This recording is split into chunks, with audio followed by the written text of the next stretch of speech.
Good evening, नमस्कार। मैं हूं अमित सिंह, आप देख रहे हैं प्राइम एजेंडा और आज हम एक बार फिर से लेकर हाजिर हैं भारतीय सेना का शौर्य, उनका पराक्रम, उनकी ताकत, उनकी कुव्वत। जी हां, पाकिस्तान के हमने छक्के छुड़ा दिए, उनके हर ड्रोन को हमने नाकाम किया, हर मिसाइल मार गिराई, उनके फाइटर जेट्स को भी हमने धूल चटा दिया। लेकिन यह मुमकिन कैसे हुआ? यह मुमकिन हुआ आकाश एयर डिफेंस सिस्टम के जरिए, यह मुमकिन हुआ S-400 से, यह मुमकिन हुआ ब्रह्मोस से। और हमारी टेक्नोलॉजी इतनी अचूक, इतनी खतरनाक थी कि पाकिस्तान की ओर से आने वाले हर हमले को हमने वक्त से पहले नाकाम कर दिया। जो खास मेहमान हमारे साथ जुड़ रहे हैं, कर्नल टीपी त्यागी साहब मेरे साथ हैं, रक्षा विशेषज्ञ। सर बहुत बहुत स्वागत है। साथ ही मेरे साथ रिटायर्ड कर्नल देवानंद लामरोड साहब हैं, डिफेंस एक्सपर्ट है। आपका भी बहुत बहुत स्वागत है सर। सबसे पहला सवाल मैं कर्नल टीपी त्यागी से करूंगा। जॉइन सर, आपको आवाज आ रही है मेरी? कर्नल टीपी त्यागी, आप मुझे सुन पा रहे हैं? जी हाँ, मैं सुन पा रहा हूं। ठीक है। सर, मेरा पहला सवाल आपसे यही है कि जिस तरीके से भारतीय सेना ने बाकायदा यह बयान जारी कर कहा है कि पाकिस्तान का जर्रा जर्रा हमारे निशाने पर है और पाकिस्तानी आर्मी अपना हेडक्वार्टर कहीं भी शिफ्ट कर ले, जब चाहेंगे जहां चाहेंगे वैसे मारेंगे, आपकी पहली प्रतिक्रिया सर? ठीक कहा है। देखिए, ये हमने दिखाया भी, जब हमने सर्जिकल स्ट्राइक की थी तो हम LOC से 3 किलोमीटर अंदर तक गए थे। जब हमने बालाकोट एयर स्ट्राइक की थी तो हम 60 किलोमीटर अंदर तक गए थे। और जब हमने ऑपरेशन सिंदूर के पार्ट 1 में, यानी कि जब उनके आतंकी कैंपों को और हेडक्वार्टर को तबाह किया, तो हम 150 किलोमीटर अंदर तक गए थे। और जब पाकिस्तान ने रिटेलिएट किया, जब हमने उसका जवाब दिया, तो हम रावलपिंडी तक गए, जो 285 किलोमीटर अंदर है बॉर्डर से। कहने का मतलब ये कि अब पाकिस्तान का कोई भी क्षेत्र, बलूचिस्तान में हो या खैबर पख्तूनख्वा में हो या इस्लामाबाद और रावलपिंडी में हो, वो हिंदुस्तान की पहुंच से बाहर नहीं है। और यही कारण है कि हमारे प्राइम मिनिस्टर ने कहा था कि अब पाकिस्तान में एक भी जगह ऐसी नहीं है जहां पे आतंकी अपने आप को सुरक्षित महसूस कर सके।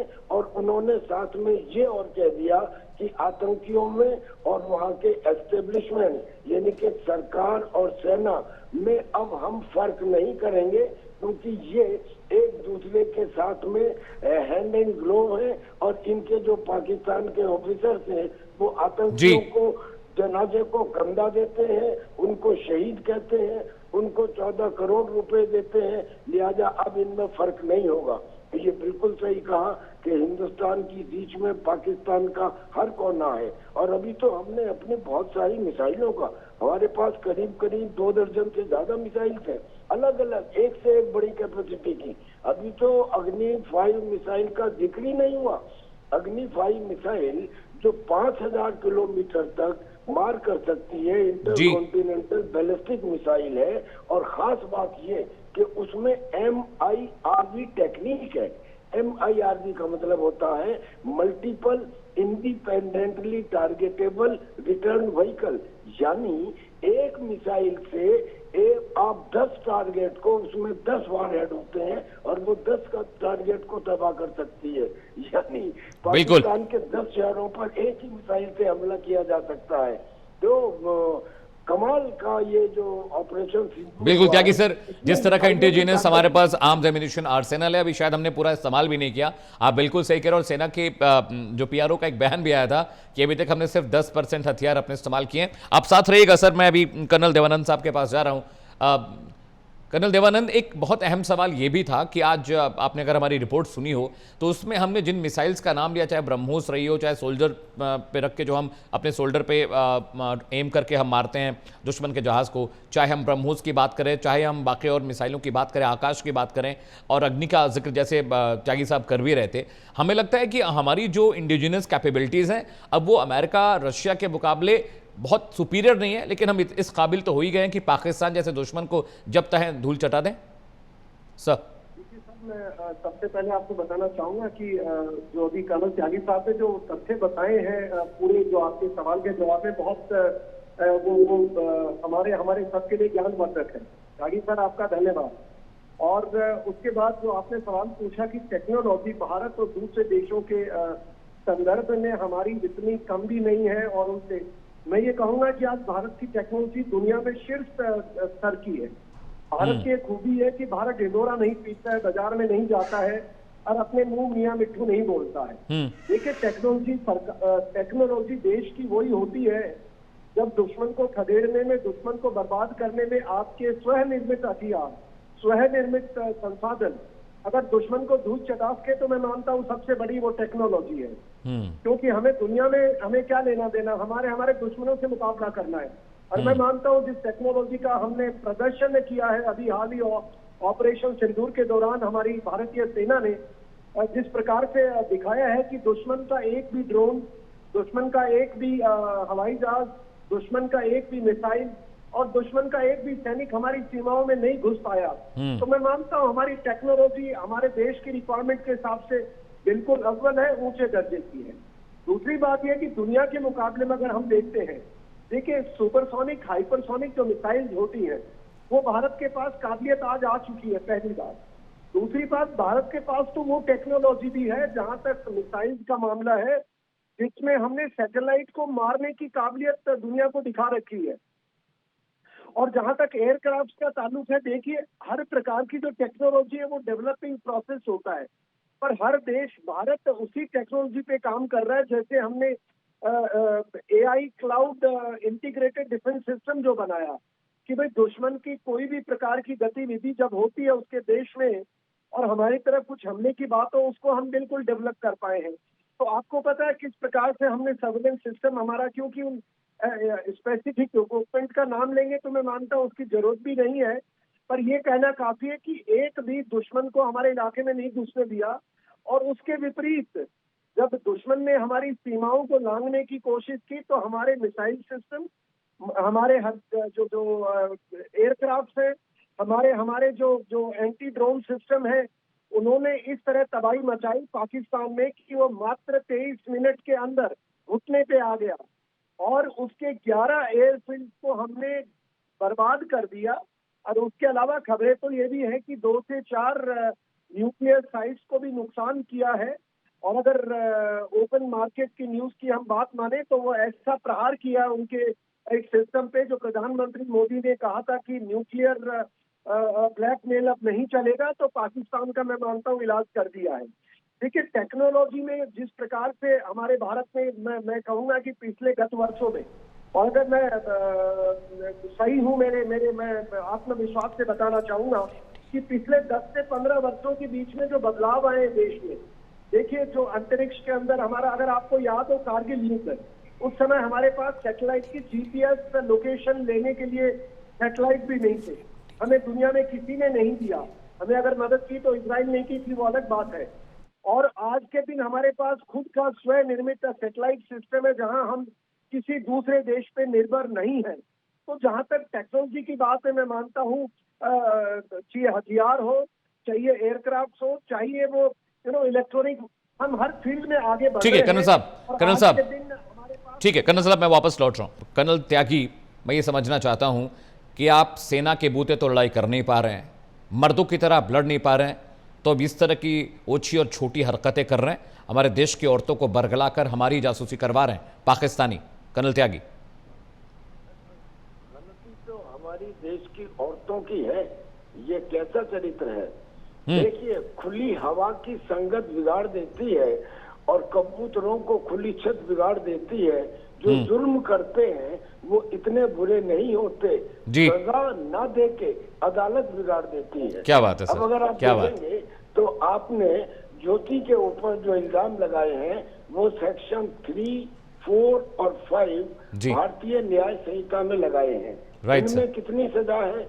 2 साल, 3 साल या ज्यादा से ज्यादा 14 साल जी। दूसरी तरफ धारा 152 में लगाए हैं जिसमें उसके अंदर उसको लाइफ इम्प्रिजनमेंट हो सकता है जी। मेरा कहना यह है कि जब ऐसे मामले आते हैं जो देश के विरुद्ध हैं, जो देशद्रोह हैं, वो मामलों में जो मैक्सिमम पनिशमेंट है वो मैक्सिमम पनिशमेंट मिलना चाहिए जी। और अगर हम 1 या 2 को वो पनिशमेंट दे देते हैं तो दूसरे लोगों को इबरत हासिल हो जाती है।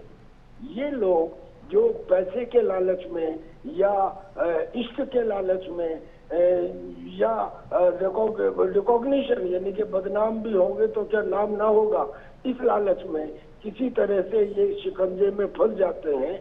इनके ऊपर मर्सी दिखाने की आवश्यकता नहीं है। हमने गलती ही ये की है कि हम न्याय को ज्यादा मानते रहे शक्ति के बजाय, और ऐसे ही हम विचार को ज्यादा मानते रहे एक्शन के बजाय। तो हमें इस लेवल से ये जो धैर्य और संयम और सहनशीलता है, इससे बाहर आना पड़ेगा। और जो हम आ रहे हैं आहिस्ता आहिस्ता, ये हमको दिखाई दे रहा है। हमने ऑपरेशन सिंदूर जैसा एक्शन पाकिस्तान पर पहले नहीं लिया, लेकिन जब बालाकोट एयर स्ट्राइक हुआ था तब हमारे पास स्टैंड ऑफ कैपेबिलिटी नहीं थी। आज है, एक भी सिपाही को क्रॉस किए बगैर हमने पाकिस्तान का बुरा हाल कर दिया। अब ये जो जासूस हैं, जो जासूस पकड़े गए, आप देखिए करीब एक हफ्ते से ज्यादा के समय में 1 दर्जन के करीब जासूस पकड़े गए, पंजाब से, हरियाणा से, यूपी से। यानी कि इन जासूसों का एक नेटवर्क है। नेटवर्क अगर ना भी हो तो अलग अलग जगह से ये जासूसी करते हैं। और इन जासूसियों को खबर कहाँ से मिलती है? जी। एक आम आदमी को फौज के ठिकानों की खबर नहीं मिल सकती, लेकिन फिर भी इतना तो है कि वो फौज के मूवमेंट की खबर तो दे सकते हैं। फौज के जो इंस्टॉलेशन हैं उनका फोटो खींच के तो दे सकते हैं। और अगर उनके साथ कोई हिंदुस्तान का ठीक है कर्नल त्यागी, ठीक है colonel Tyagi, I have to go to some other guest also. Colonel Devanand sahab, मेरा सवाल आपसे यही है, जैसा कि टीपी त्यागी सर बता भी रहे हैं, अब पकड़ी गई है ज्योति, लेकिन बड़ा सवाल यह है कि उसे ये जानकारी कहां से मिली? कहीं वो किसी देश के बड़े खुफिया अफसर के संपर्क में तो नहीं है, या कोई आर्मी का कोई बड़ा अफसर है जो उसे इस तरह की जानकारी दे रहा है? पकड़ा तो वो भी जाना चाहिए सर। जी, मैं आपसे सहमत हूँ। देखिए, इस प्रकार की जो आप प्रश्न चिन्ह लगा रहे हैं सेना के सीनियर अधिकारी पर, मैं ये मानता हूँ कि ऐसा जल्दी हमें नेगेटिव सोचना नहीं चाहिए, क्योंकि इस प्रकार से पकड़ी गई है तो बात आपने सही कही है।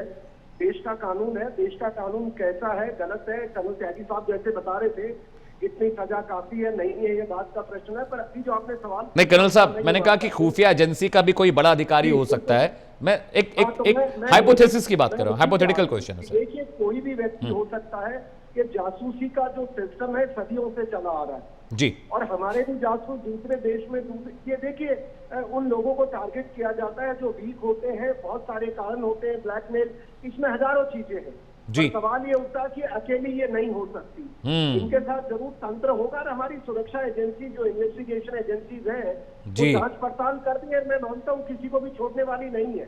पर सबसे बड़ी बात जो एक देखने की है कि अगर ऐसे देशद्रोही कारण, ऐसे अपराधों के लिए अगर सजा 1-2 साल होगी तो मैं मानता हूँ लोगों का करने में कोई नुकसान नहीं होगा। वो ठीक है, लापरवाही बरतेंगे और इसके अंदर सजा मौत होनी चाहिए, क्योंकि इससे राष्ट्रीय सुरक्षा जुड़ी हुई है।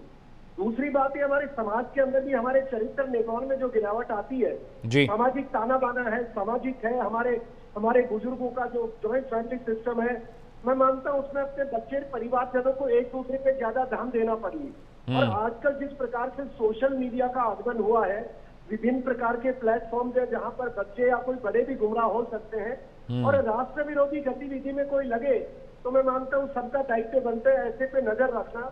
और इससे भी बड़ी बात है कि आपके इलाके में जिस प्रकार से ऑपरेशन अभी अपनी सिंदूर चल रहा है, अगर आपके इलाके में किसी संदिग्ध कोई खबर दिखती है, कोई व्यक्ति सेना के ठिकाने के आसपास घूम रहा है, या कोई व्यक्ति रातों रात गरीबी झोपड़े से अरबपति बन गया है, तो मैं मानता हूँ उस पर ध्यान रखना चाहिए और हमको ये रिपोर्ट करते रहना चाहिए। मैं ऐसा मानता हूँ। और सुरक्षा एजेंसी चौकस है। और देखिए, आज के जमाने में जो हम टेक्नोलॉजी की बात कर रहे थे थोड़ी देर पहले, आजकल सिस्टम बहुत आगे है, बट ये इस तरह के जो जासूस होते हैं वो भी आगे बढ़ जाते हैं। तो ये चलता रहेगा और देश की सुरक्षा एजेंसी को ध्यान रखना पड़ेगा, ऐसा मैं मानता हूँ। ठीक है, बहुत बहुत शुक्रिया कर्नल देवानंद साहब, आपका भी बहुत बहुत शुक्रिया। कर्नल टीपी त्यागी, आपका भी बहुत बहुत शुक्रिया। बड़ा सवाल यही है कि हमारे देश के तमाम वो नागरिक जिन्होंने देश के खिलाफ गद्दारी की, कुछ डबल एजेंट बन गए। और बड़ा सवाल यह भी है कि पाकिस्तान अब छुपे दरवाजे से, पिछले दरवाजे से हमारी जासूसी कर हमें नुकसान पहुंचाने की कोशिश कर रहा है। यार रुकना थोड़ी सी ब्रेक के लिए, ब्रेक के बाद भी खबरें लगातार जारी।